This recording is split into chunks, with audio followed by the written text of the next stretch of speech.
आज मी थोडंसं वेगळ्या पद्धतीने चिकनची भाजी करणार आहे, पण तुम्ही सुद्धा या पद्धतीने केली तर अक्षरशः हॉटेलची चव विसरून जाल एवढी चवदार होते. तर सुरुवातीला गॅसवरती कढई ठेवून त्यामध्ये अर्धा कप तेल ओतायचं आहे. आपल्याला सगळ्या वस्तू तेलामध्ये तळून काढायच्या आहेत, त्यामुळे मी तेलाचं प्रमाण थोडंसं जास्त ठेवलं आहे.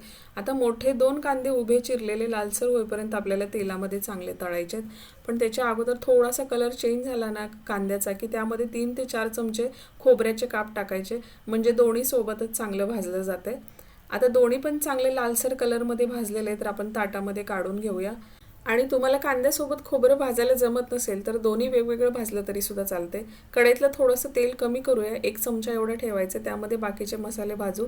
1 चमचा धणे घेतलेले आहेत, दालचिनीचे 2 ते 3 तुकडे आहेत, लवंग 3 ते 4, वेलदोडे 3 ते 4, तीळ 2 चमचे, दगडी फूल घेतलेला आहे 1 मोठा चमचा, तेजपत्ता 2 ते 3, काश्मीरी लाल मिरची 4 ते 5 घेतलेत. हे सगळं आपल्याला कमी गॅसवरती थोडंसं लाल होईपर्यंत भाजून घ्यायचं आहे. हे मसाले अगदी 1 ते 2 मिनिटातच तळले जातात लगेचच, त्यामुळे खमंग वास सुटायला लागले ना की लगेच बाजूला काढून घ्यायचे. सगळे मसाले थंड झाल्यानंतर मिक्सरच्या भांड्यामध्ये काढूया.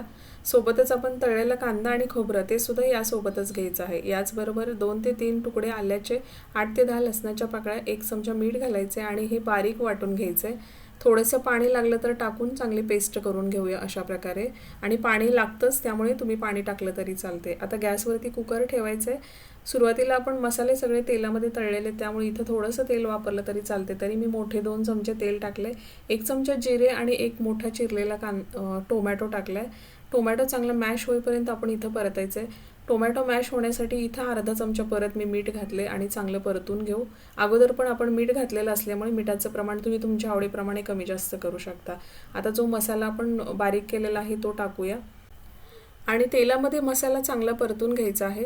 2 ते 3 मिनटं चांगलं परतूया, कारण सगळे मसाले तेलामध्ये फ्राय केलेले असल्यामुळे इथं जास्त वेळ नाहीत परतलं तरी सुद्धा चालते.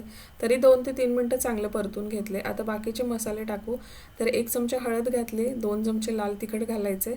अगोदर पण आपण काश्मीरी लाल मिरची वापरलेली आहे, त्यामुळे इथं तिखटाचं प्रमाण कमी जास्त केलं तरी सुद्धा चालते. छान मिक्स करून झालं का त्यामध्ये चिकन टाकूया. तर पाऊण किलो चिकनचा वापर केला आहे, तेवढं सगळं चिकन टाकून मसाल्यामध्ये चांगलं मिक्स करायचं. आता इथं बरेच जण एक चूक करतात, ती म्हणजे मसाल्यामध्ये चिकन टाकलं का लगेच वरून पाणी ओततात. तर तसं नाही करायचं. मसाले आणि चिकन चांगले 4 ते 5 मिनटं चांगलं परतून घ्यायचं आणि मगच पाणी टाकायचं, तरच चिकनला चांगली ग्रेव्ही मिक्स होते आणि मग चव चांगली लागते. तर आता जवळजवळ 1 ग्लास पाणी ओतले मी चिकनमध्ये. कुकरचं झाकण बंद करून शिट्ट्या घेऊया. आणि शिट्ट्या पण कशा घ्यायच्या माहीत आहे का? फुल गॅसवरती 3 शिट्ट्या घ्यायच्या आणि कमी गॅस करून 3 शिट्ट्या घ्यायच्या आणि कुकर थंड होऊ द्यायचा आणि मग झाकण काढायचं. मग मऊसूत असं चिकन शिजतं आणि मग पचायला जड जात नाही. बरेच जण चिकन थोडंसं कमी शिजवतात आणि खाल्ल्यानंतर पचायला जड जातं. तर अशा प्रकारे मस्त चिकनची भाजी बनून तयार आहे. मस्त तरी आलेली आहे, ग्रेव्ही पण एकदम चविष्ट झाली. अशा पद्धतीने जर तुम्ही चिकन घरामध्ये बनवलं तर तुम्ही हॉटेलमध्ये जेवायला जाणार नाही, एवढी टेस्टी चिकन बनतं.